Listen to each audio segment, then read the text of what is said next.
Edge Radio Australia, great to be here for The Ordinary Guy. Geez, what a flash name you've got there, Brendan. I'll tell you right now, Brendan Quartermain, The Ordinary Guy. The fella on the street, the guy with opinions that, let's be honest, all of us want to share with the world, right? Okay, we're hiding back. And before we go any further, before I even release you to the general public, exactly, this is a show that's about building. This is a show that's about the construction industry and that sort of thing. But we like to sort of start things by talking about what's current, what's on people's minds politically, and what's just going on in our world. So, mate, unleash. I thought that this ice cream was rotten because it's black, Look, hey, guys, all those around Perth yesterday, who was looking at the sky? Oh, mate. What was going on up there? I mean, I'm not saying that there's any chemtrails. It's all natural. It's just, and then you woke up this morning to this amazing weather. I literally walked out today. I had no idea. I just walked out. What's going on here? Have I woken up in a different country? Yeah. Or Melbourne? In Melbourne. Yeah. I live in this little valley. Yep. And it just was beautiful today. All the mist was running up the hills. Oh, nice. It just looked amazing. And I'm thinking, wonder how much of that chemtrails is in that. When you looked at hang on, mate, those clouds yesterday were completely natural, that grid pattern. Absolutely. That's what clouds look like. Hey, but it didn't just happen over the northern suburbs. Right. It was going off in Mandurah. Was it really? And there's photos of Mandurah going, what's going on here? Yeah. Over our skies. Oh, look, and the thing is, for so many years, people were put down, we're talking about chemtrails, we're talking about manipulating the weather. People were put down as conspiracy theorists and, tinfoil hats and the whole box. Oh, I didn't bring mine today. You didn't bring it today. Thank God for that. I'm quietly a little relieved. But no, but the other side of things is they came out and admitted this. It's been going on since the 50s. Yeah. The 50s. In fact, if you go back to the Vietnam conflict, yep, they were using chemtrails to drown them.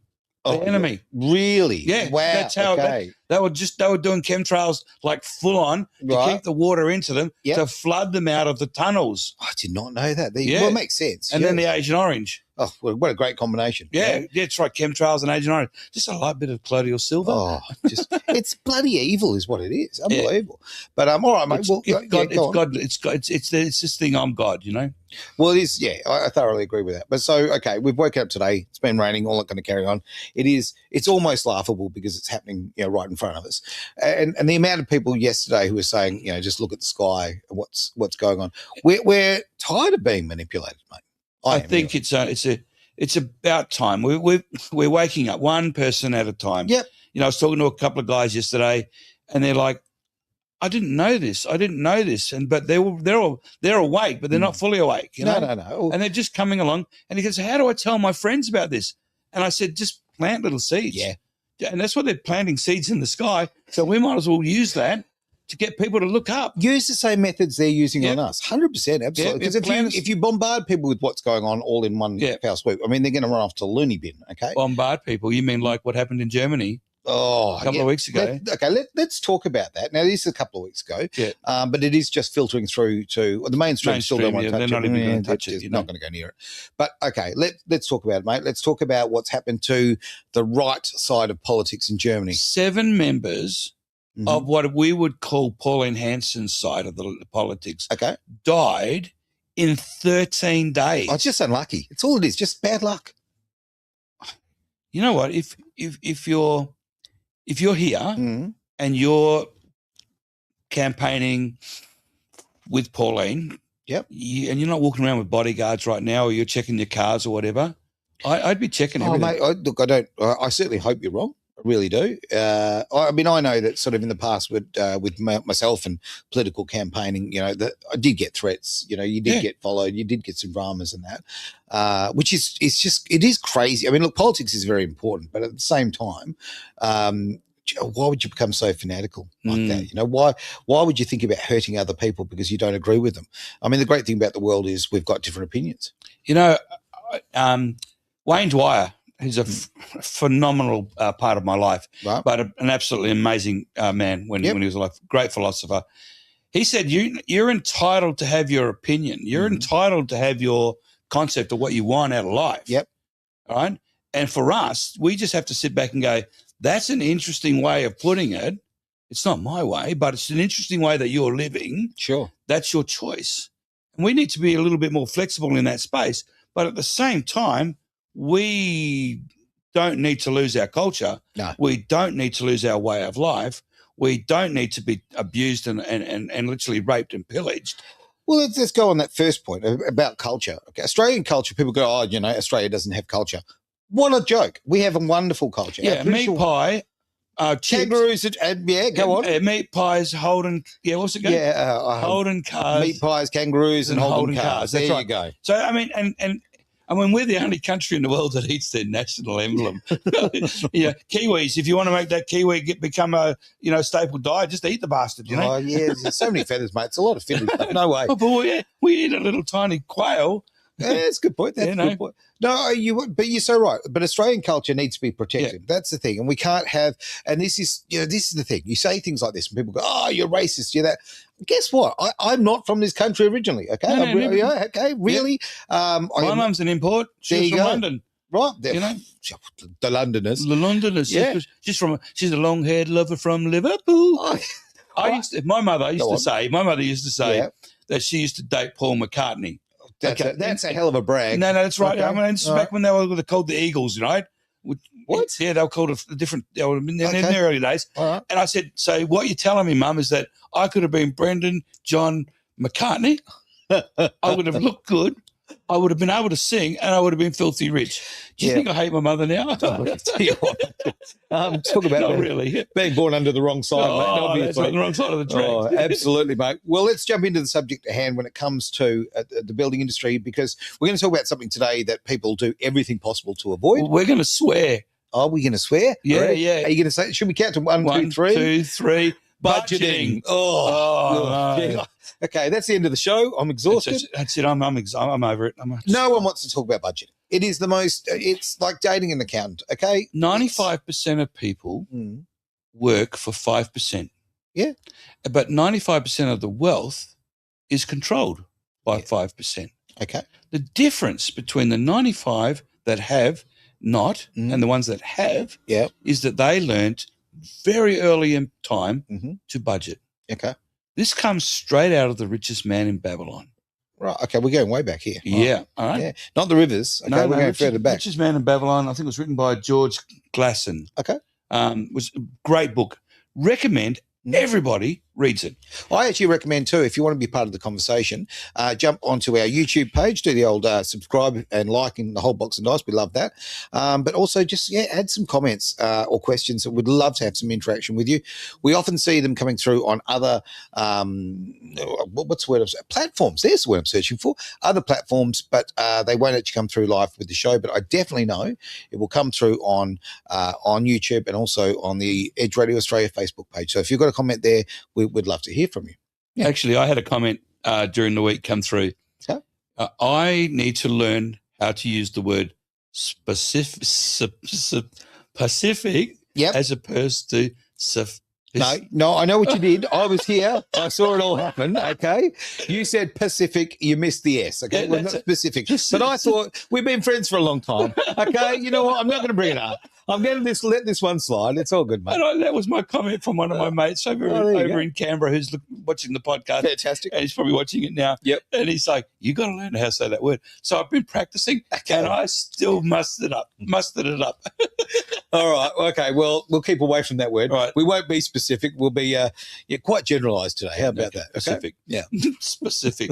I got it. Specific. All right. Okay. I didn't realise this was a speech class, but all right. Thank you for that.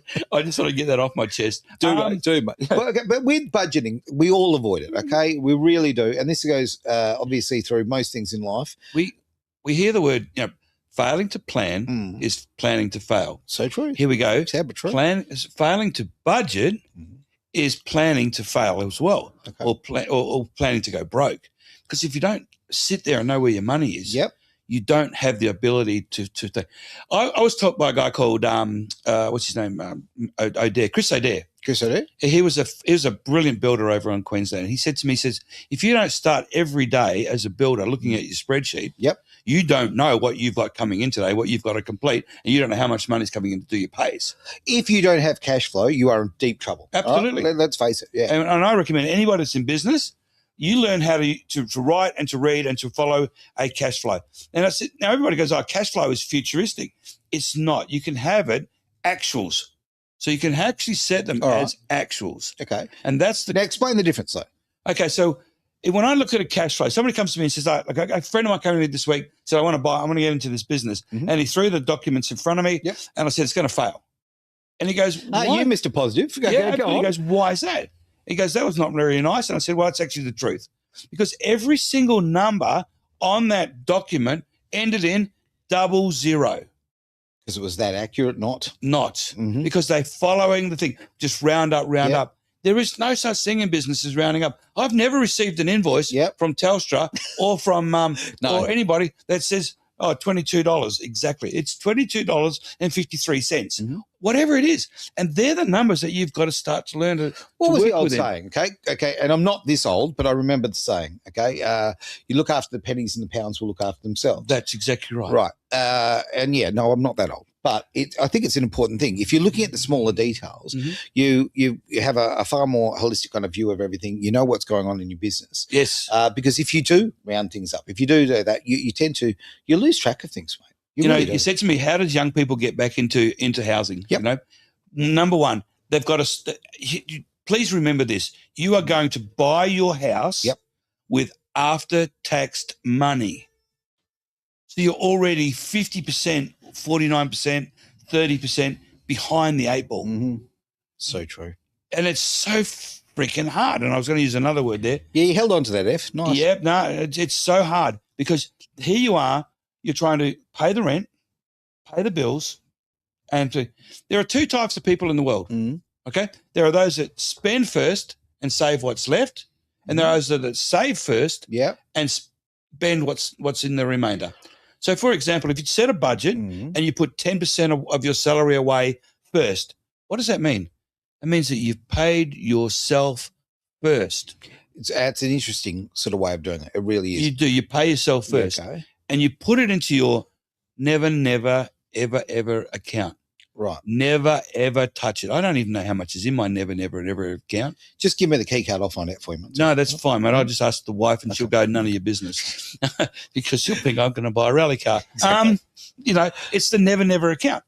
Then you create and then you learn how to live within that 90%.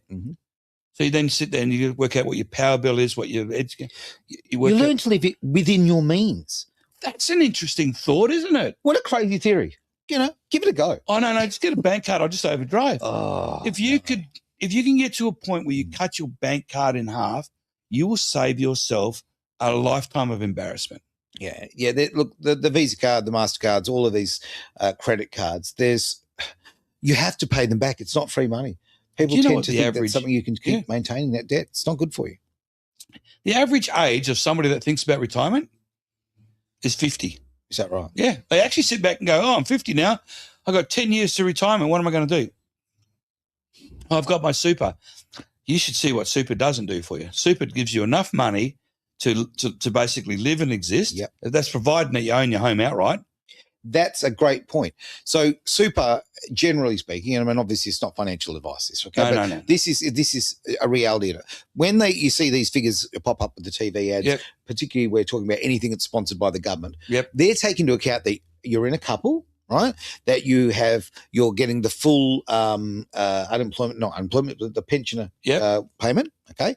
And on top of that, you got a certain amount of super. Yeah. Now, okay, and the most important thing, you are right, you own your own home. Yep. Now you've paid it off. Now that's just not even realistic anymore. When you break down what they give you at the end of the day, you're left with and this was before all this other crap came to market with all the petrol, you're left with about $35 to travel a week. So how long is it going to take you to save that money to get to go on a holiday or to travel? Yeah. You're just going to be in an existence. 95% of people in this country will not make it through to retirement, even though they're saying, and people go, but my mum's got this and I've got that, and we're going to do this. The third generation will lose it all anyway. You know what? No one's coming to save you, right? That's the honest point. So, okay, we've got some comments coming in online. Cool, but they are in another language, so that's going to be very helpful. Not for me. If I knew another language, I'd be fine. All right, mate. Well, okay, let's talk about the budgeting though, right? So, okay, is there particular techniques that you've got that, might help? I'm old school. Okay. So I actually build a graph system and I go January, February, March, the whole thing, break it down. The key to a budget, right? It's for a specific period. Mm-hmm. All right. Specific period. That's the one. Specific period. Okay. So it's not forever. No. Okay. And so if you create a budget, then you go, okay, I'm only going to create the budget for 6 months. Okay. When you're building a house, you create the budget for the period of the time that you're building the house. Okay.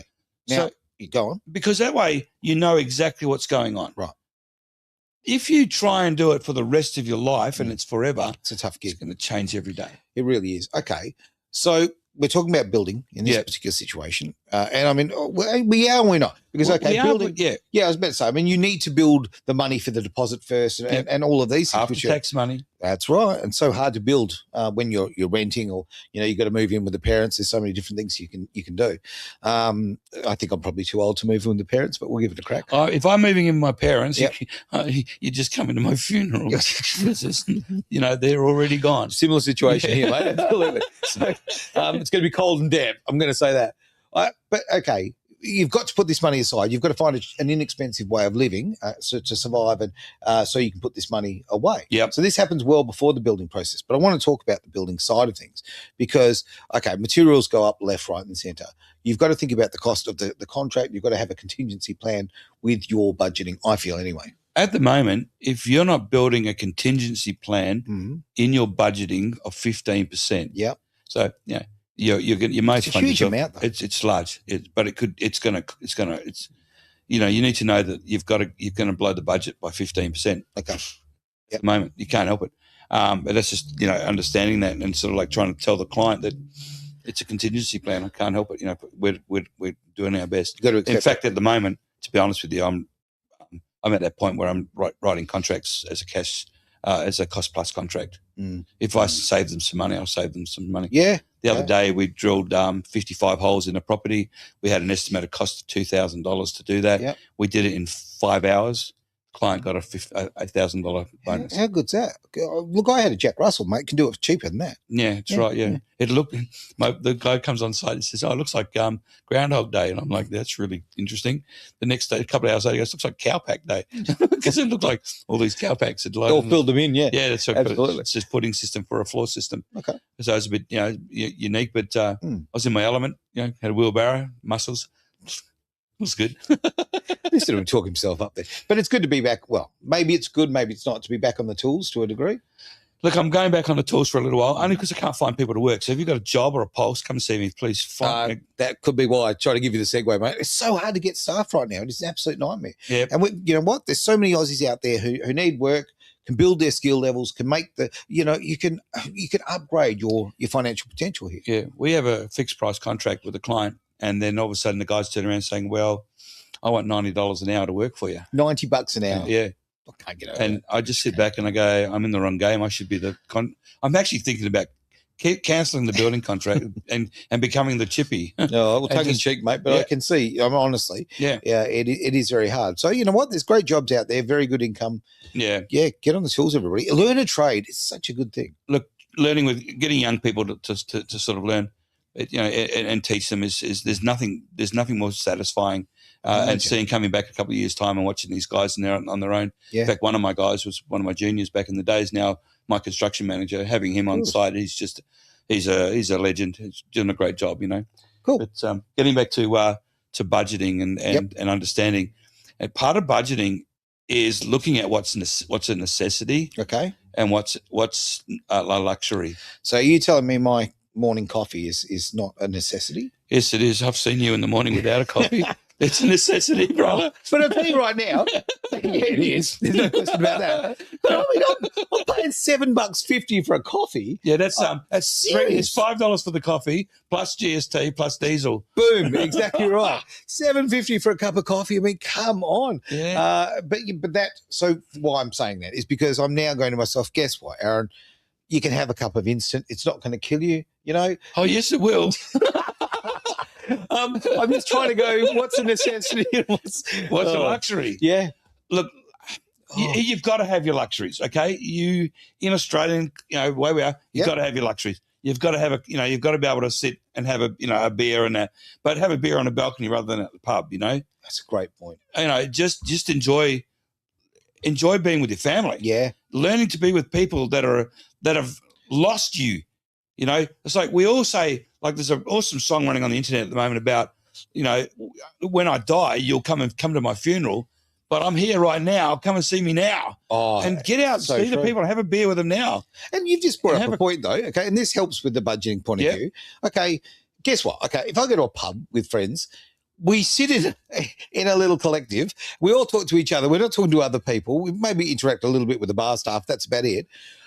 We can do that at home. Yes. We can do that at a friend's place. We can do it on a balcony. We can do it on a veranda. Company. It doesn't change the quality of the company, no. But, it saves you a fortune and you're spending the time with the people that you care about. It's great. Yeah. We make it harder than it needs to be. Here's an interesting one because we've been talking a lot about community. Mm-hmm. And building that community and then building with the community and then having people that are on site that have a vested interest in the house. Correct. So we've been doing that. Part of the budgeting of that is understanding what their needs are and what their requirements are. Okay. So, we sit back and we say, okay, how much do you need every week while you're working on my site to survive? Not to live, just to survive. Okay. And then we give them a bit more. And we say, because you're going to get your money at the end anyway. Sure. But you're going to get more at the end if you do it this way. If you're involved in the process. If that's it. Financially. And they say, so the young fella down the street comes over to my house the other day, who happens to be a former drafty that worked for me many years ago, and miles away from nowhere. Couldn't believe this guy. And he says, I'm having a music night over at my place, and we all get together once a month, and we indulge in a bit of music and Christian music or whatever. Right. And I said, wow. And then another couple walked past the street the other day, and I said, hey, in a couple of months' time, when we finish building this house, we're going to be having a big, long table dinner on the balcony. Yep. And the owner said, am I coming to that? And I said, yeah, you can come to that as well. She says, are you just inviting people randomly to come to my place? And I went, absolutely. Oh, mate, I saw the ad down the local Coles on the notice board, yeah. Okay. Is that like those notices in the bathrooms? Totally different. But call me. No. What was it? George Michael got done for that one, didn't he? He said back in the day. It wasn't my name on the wall. No, not at all, mate. Yeah. No, but I mean, okay, community and people being involved in the process, and when people have got a vested interest in financially in the property, who are building the property, this is a different way of looking at it. This is a very different way of looking at the building industry. Yeah, and perhaps we've seen so many bigger companies and multinationals, all that kind of thing, fail. Okay, a lot of things have collapsed, and I don't think they would have if you thought about it that way. We're working our asses off to stay away from the banks. Mm-hmm. And right now, there's an opportunity, and as a part of that, and this is coming back to budgeting, all right? Okay. Understanding that if you haven't got a proper budget, how can you ask somebody for some funds, private funds from their super fund, right, and pay them 15%? And I see it all the time. They're coming along and they go, oh, I've got this. What do they call them? Money partners, they're talking about money partners, and they come along and they go, oh, I've got a money partner, I've got this job, and then I've got this, and we're going to do this, and this. It's all verbal, and it's not written. And then you sit there and you go, you are playing with matchsticks here. Somebody's going to light up a fire, and you're going to lose a shitload of your money that's locked in, that's supposed to be paid back to your super fund. Have you done your due diligence? Yep. And then the due diligence comes back to, has that person that's offering that position as a money partner, as a builder to do a flip, has he done a proper budget? Does he know where his money is going? How much is it? What is his contingencies? Is he going to be living off of that money while you're building, renovating that house? That's a bloody interesting point, mate. Yeah. And it's definitely something to consider. I mean, I'm a big fan of self-managed super. Yeah.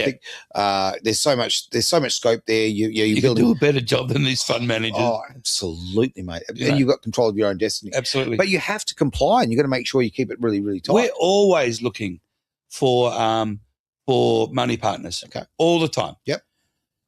Do you know that we actually don't take on money partners? You come to me as a money partner. If you're the money partner and you've come and you're a little bit flippant, I won't take you on. Yeah, okay. You know, you can go and be flippant with someone else. It's a good call, mate. Because I want to make sure that I'm doing what I'm there to do, and that's to help you to make money. Because the money partner's got to make money. No doubt about 10 to 15%. I got offered one the other day. Could you be a money partner for us for 9.5, 9 to 10%? And I went, I can't do that because GST will just eat the profits. You know, you're going to get caught. Good point. Very good. Point. And you're just going to get lost in the. You get a responsibility to everybody here. The person who's building the home, okay, to anybody who's got the investment side of things, to the builders. Yep. You've got a responsibility. Everybody needs to get paid. Yep. And don't apologise for making a living. No, never will. People do. You know, yeah. Come on. I'm all about freedom, and guess what? You know, a nice, comfortable home and something in the bank is pretty well a way to freedom. All right. If you're building a house, and I can tell you now, if you're the builder and you make a mistake, right, for 5%, sure. So let's say 5% on 300,000. Yep. Okay. Yep. So 15 that's 15 grand. That's your pay. Yeah. Okay. So you've got to make sure that, you know, you've crossed the T's and dotted the I's. Right. Yeah. Okay. You know, the best thing about our system, we're working with community though. This is the best thing about having a community-based structure. Mm-hmm. Let's just say, for argument's sake, we get to the end of the house and it costs us 20 grand more. Mm-hmm. We don't sell it. We sell it 20 grand more. Okay. Because that's what it costs to fix. Yeah. That's what it costs to build it. Yep. That's what it costs to make. If you're out spending money on entertainment and travel and going overseas while you're doing that house, then you're destined to fail. Of course you are. Because you haven't budgeted. There's no way that they can do that. And also you haven't got your finger on the pulse of what's going on there. Yeah, well, which is a big part of it. Okay, so if you're buying a house, so let's take it away from the people who are involved in the building from a physical point of view or a financial point of view as far as the funding side. Yep. Let's talk about the other funding side. Let's talk about the punter who's buying the house here. Yep. What can they do in the budgeting that's going to work for them? Start straight, as in you mean just like a mum and dad buying a house? Just buying a house. Or the end product? No, buying a house. What can they do? Yeah, what can they do? What are the best methods of their budgeting to get them on that path? First of all, please do not be afraid to dream. Yeah, it's a great point. Okay, so get yourself a scrapbook. Mm-hmm. If money was no obstacle, what would you do? There's your dream, right? Yep. Now with that mentality, you then sit back and go, okay, money's no obstacle. I'm going to have gold taps. I'm going to have Jarrah floors. I'm going to have this.